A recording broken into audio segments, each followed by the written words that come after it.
English shorthand dictation number 41. Speed 140 words per minute. Ready? Start. Sir, this house has discussed the state of economy many times. Many opinions have been voiced and many statistics have been bandied about.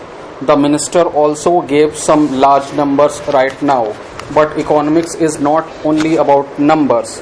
Numbers sometimes do not tell the whole story. Numbers can be antiseptic. But the real story is the human story. When business is down, when people are not selling enough, there is a human cost. When a builder is not able to sell flats, he is not going to build more flats. What does it mean? It means that masons, bricklayers, electricians, plumbers, etc. are not employed by him. When people are less employed, it means they have less money in their wallets.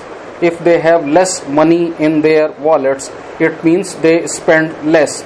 It also perhaps means that they go with empty stomachs.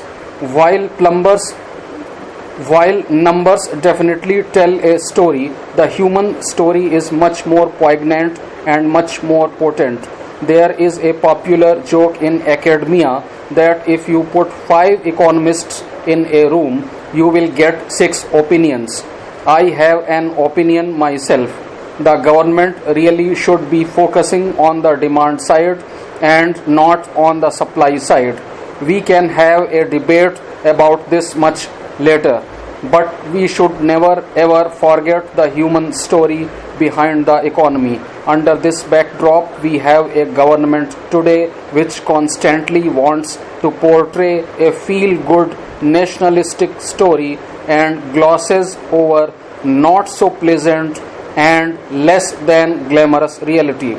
True introspection will give better answers, but the government's insensitivity or incomprehension of the realities of life for the most unfortunate comes off often, as it did recently with the onion episode. I understand the government's desire to create an economic hub of international standards in India. It is indeed a laudable goal.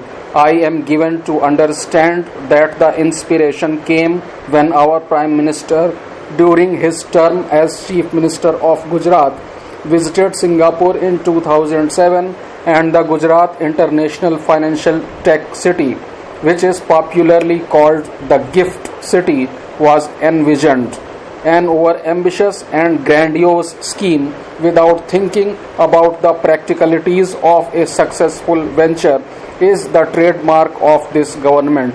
Before going into the intricacies of the bill, I would like to point out to this House that there is only one international financial services sector in India today, which is the Gift City. So when you think about the provisions of this bill, where it will be applied and who are the beneficiaries, you will understand that it will only be applied to the 1,000 acres of land in India's favorite state and to the Gift City in Gandhinagar.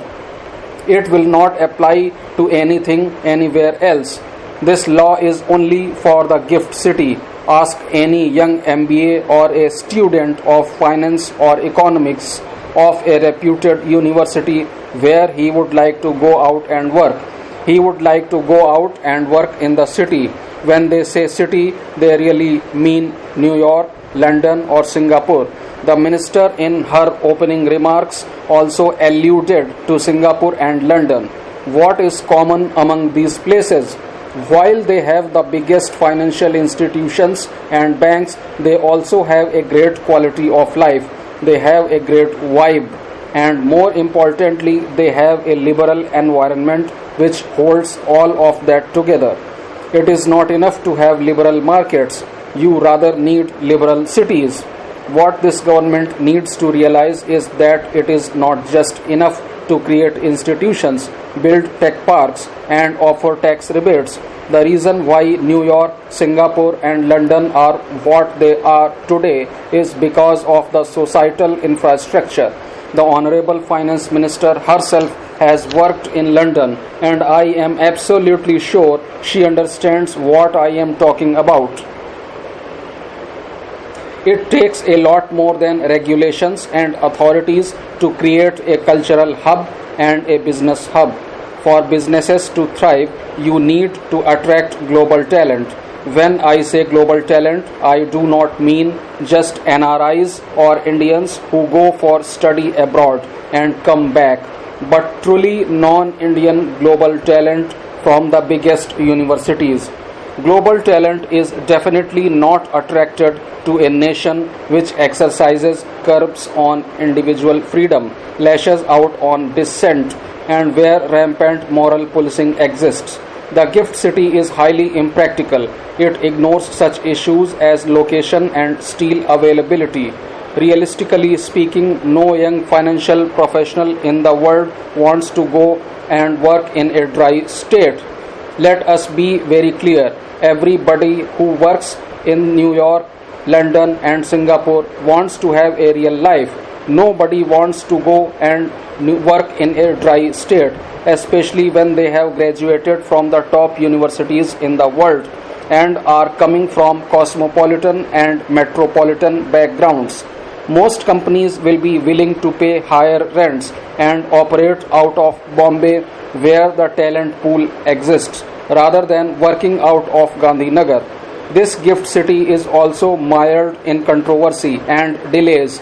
Grandiose infrastructure targets have failed to materialize. Only 3 million square feet of the 62 million square feet of planned development has been completed so far. IL&FS, the company which was given the contract to set up the city, is being investigated for fraud. It has defaulted on its debt. Despite being a public authority and being within the ambit of the RTI Act, the gift city is not complying with the Act. The project also does not offer itself to C&AG audit. In fact, I have read the newspaper reports that the support services like restaurants which have been set up in the gift city are struggling because there is not enough business for them. Madam, I keep mentioning all this because it is important to note that we do not have any other functioning IFSC elsewhere in India so far. This bill being considered in the House today is applicable to only one place. Therefore, it is imperative for this House to understand the viability. The status of this project is also brought to light before going into the intricacies of this bill. Now coming to the bill itself, while I commend this government in its noble and well-intentioned endeavor to build a global financial hub in India's favorite state, any efforts to streamline the existing regulatory processes must first be questioned on their spirit. There exists the letter of the law and the spirit of the law. The spirit of the law must be benevolent. The mindset of the institutions should be to facilitate the business, not just to be the regulators of the business.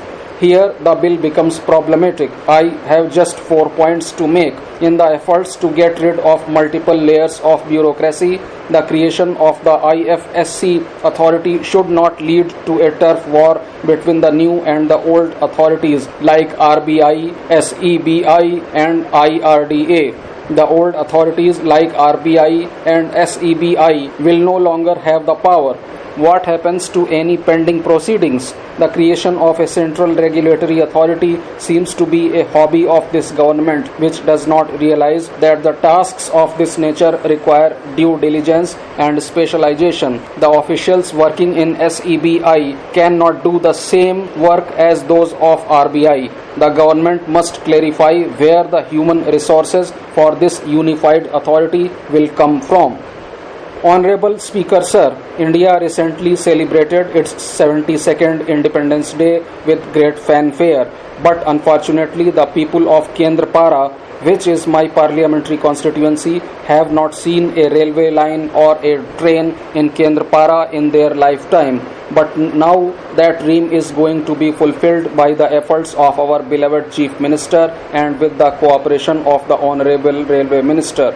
But at the same time, I have a small request that if possible, a passenger train may be commissioned instead of a goods train. Alternatively, once the goods train is commissioned, the required formalities for starting a passenger train may be completed as soon as possible, and the passenger train can be commissioned later.